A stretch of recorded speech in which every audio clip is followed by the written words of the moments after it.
भारत में ऐसा पहली बार हुआ है और इतिहास में भी ऐसा पहली बार हुआ है। भारत के इतिहास में भी ऐसा पहली बार हुआ है। आज तक हम लोग न सुने थे न जाने थे। शायद आप लोग भी इस बात को नहीं जानते होंगे।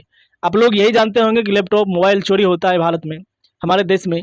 यहाँ तक किसी बोर्ड में अगर क्वेश्चन लीक होता है या कोई नौकरी किसी नौकरी में जाना पड़ता है तो उनके लिए पैसे घूस या उनसे चोरी करवाते हैं या क्वेश्चन समय से पहले आउट हो जाता है। लेकिन अगर आप वोटर लिस्ट की बात करें, वोटर लिस्ट चोरी की बात करी जाए कि एक ही नाम अलग अलग, फेस अलग अलग, तो फिर क्या ही कहने।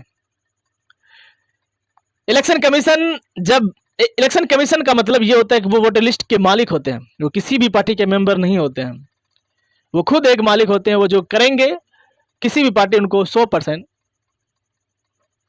सच मानने के लिए तैयार हो जाती है। इन पे इतना विश्वास होता है। लेकिन जब इलेक्शन कमीशन ही चोर निकल जाए तो फिर उस देश का क्या होगा? फिर जो गरीब लोग हैं, वोटर गरीब लोग, वो क्या करेंगे? जब उनका हक ही छीन लिया जाएगा तो फिर वो लोग क्या करेंगे इस देश में रहकर? फिर उनका हक क्या है जब आप उस हक को ही मार लेंगे? तो एड्रेस एक ही, नाम अलग अलग, कुछ भी YT करके नाम डाल देते हैं। उनके माता पिता का नाम जो है QRPL, इस तरह के कोई नाम होते हैं क्या? नहीं।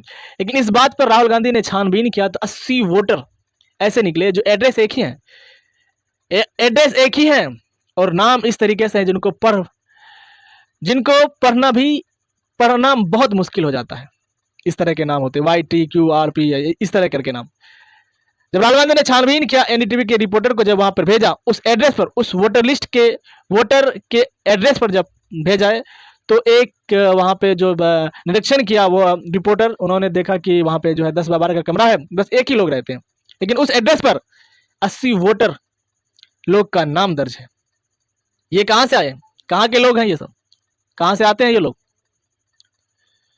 साफ साफ पता चल रहा है कि इलेक्शन कमीशन में गड़बड़ी हुई है और इस बात को लेकर विपक्षी पार्टी पूरी तरह से हंगामा कर रही है, सड़क जाम कर रही है। वैसे आपको क्या कहना है इस बात पे कि जब इलेक्शन कमीशन ही चोर निकले तो फिर हम लोगों का, गरीबों का और देश के संविधान का क्या होगा?